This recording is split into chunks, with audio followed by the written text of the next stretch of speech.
Video.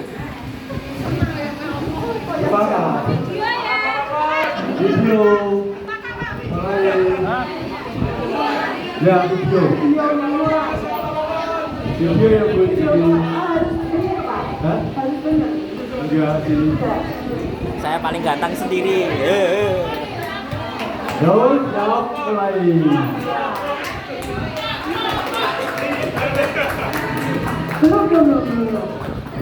Assalamualaikum warahmatullahi wabarakatuh. Waalaikumsalam warahmatullahi wabarakatuh.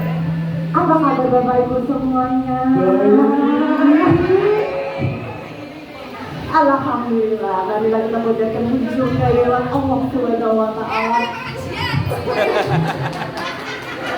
Sudah siap Pomski?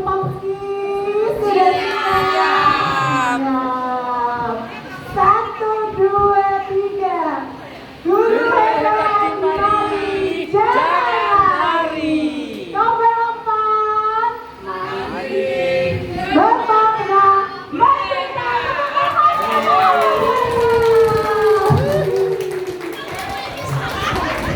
Dan yang selanjutnya,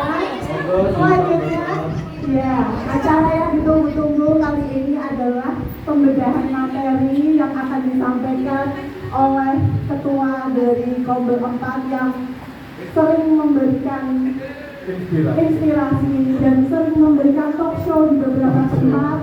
Kita berikan tepuk tangan Pak Popon ya Pak.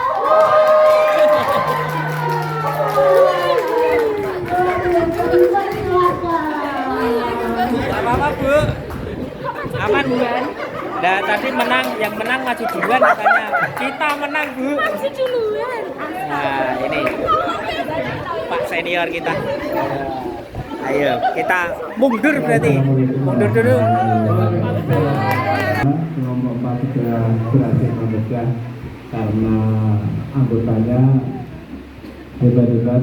Itu ada 2 narasumber utama yang nanti akan membedah secara itu, secara tuntas, secara deep learning. Mindful deep learning. Lulusan tahun berapa dan ada yang baru ini ya, baru yang baru lulus ya. Mohon untuk nanti dicermati, kalau misalkan ada pertanyaan nanti akan dijelaskan secara mendalam ya oleh anggota kita, salah satu guru penggerak dan salah satu lainnya adalah pengajar pengajar praktek. Istimewa. Kualitasnya tidak lagi dan yang disampaikan tadi saya sendiri nggak tahu. Ada yang asing yang kita sendiri nggak tahu. Monggo untuk yang saya hormati Ibu Rima dan Bu Yani, monggo untuk berdiri kita menjelaskan secara detail yang membedah disiplin positif itu seperti apa, termasuk tiga restitusi dalam penanganan masalah seperti apa, dan nanti mungkin bisa diberikan contoh. Monggo untuk Ibu Ima dan Ibu Yani untuk membedah secara detail. Monggo dilihatnya berdua, saya sebagai pengantar saja. Oke, ini guru penggerak proses, guru PP dan guru penggerak. Mantap, dapat materi disiplin positif. Wow, guru hebat di mari. Oke. Saya perwakilan dari kelompok 4 ya, berkaitan dengan disiplin positif. Implementasi disiplin positif yang bisa kita terapkan di kelas, yang pertama yaitu membuat keyakinan kelas. Nah, dalam membuat keyakinan kelas, pertama-tama yang harus kita perhatikan ada 2 arah antara guru dengan siswa. Kemudian nanti ada kesepakatan bersama, jadi tidak ada yang mendominasi. Siswa diberi kesempatan untuk menyampaikan ide gagasan mereka, karena siswa juga memiliki gambaran tentang kehidupan kelas seperti apa yang mereka inginkan. Kemudian kalimatnya harus kalimat positif, tidak boleh kalimat negatif. Kemudian berikutnya kalimatnya harus singkat karena itu juga mudah diingat siswa. Kemudian nanti berkaitan mengandung nilai-nilai kebijakan juga. Kemudian yang berikutnya ada mengapresiasi pencapaian siswa. Kenapa dalam disiplin positif ada guru itu harus mengapresiasi pencapaian siswa? Karena dengan memberikan apresiasi siswa itu ada rasa kalau mereka itu dianggap, kemudian ada bentuk kepedulian dari Bapak Ibu guru pengampu. Nah, ini bisa dilihat dari poin yang kelima, ya kan? Jadi sebenarnya poin nomor 2, nomor 3, nomor 4 ini ada kaitannya dengan poin kelima.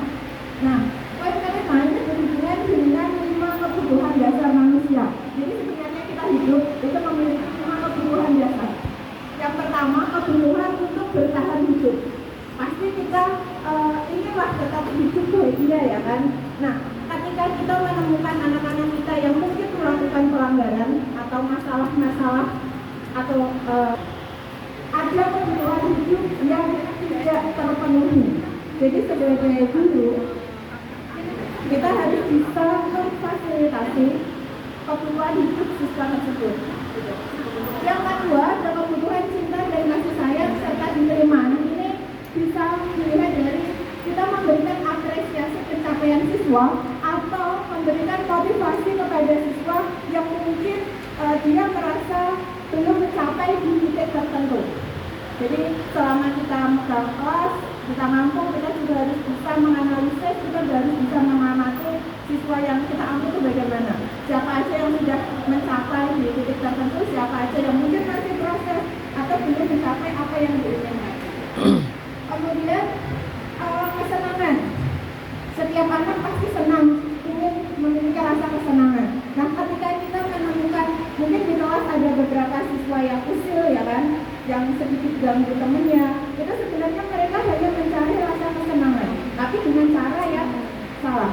Nah, sebagai guru kita harus bisa mengarahkan ketika mereka ingin mencari kesenangan apa yang harus dilakukan. Nah, biasanya nanti kita bisa menerapkan metode-metode pembelajaran yang bisa membuat anak itu merasa senang saat pembelajaran. Kemudian yang berikutnya ada kebutuhan kebebasan. Nah, beberapa kali kan ada info gitu kalau siswa kita yang membolos lompat pagar, ya kan, beberapa kali kita menemui kasus seperti itu.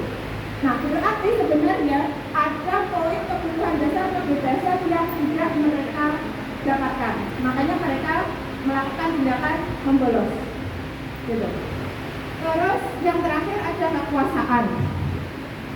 Kekuasaan ini juga ketika anak itu merasa dia yang paling berkuasa di kelas, biasanya dia ngatur-ngatur temennya, nggak mau diatur, nggak mau dikritik, nggak mau dikomen, tapi sukanya ngatur mengkritik orang lain. Itu berarti ada kebutuhan dasar kekuasaan yang tidak tercapai oleh dirinya gitu. Dan untuk misalnya tadi ada beberapa anak yang melakukan pelanggaran tadi yang sudah disampaikan, untuk menangani permasalahan tersebut kita sebagai guru bisa menerapkan segitiga restitusi.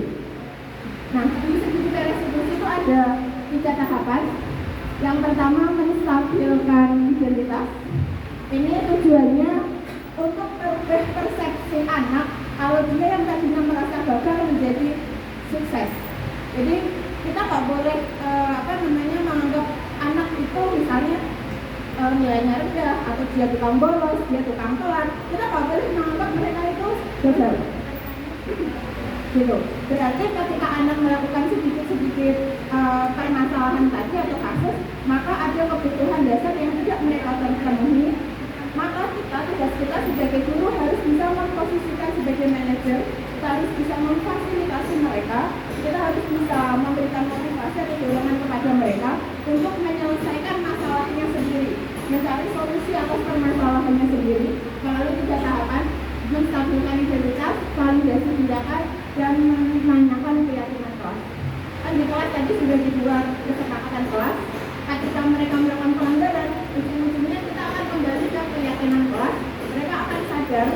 sehingga mereka bisa memperbaiki dan mencari solusi atas masalahnya sendiri. Terima kasih, demikian pemaparan dari kelompok.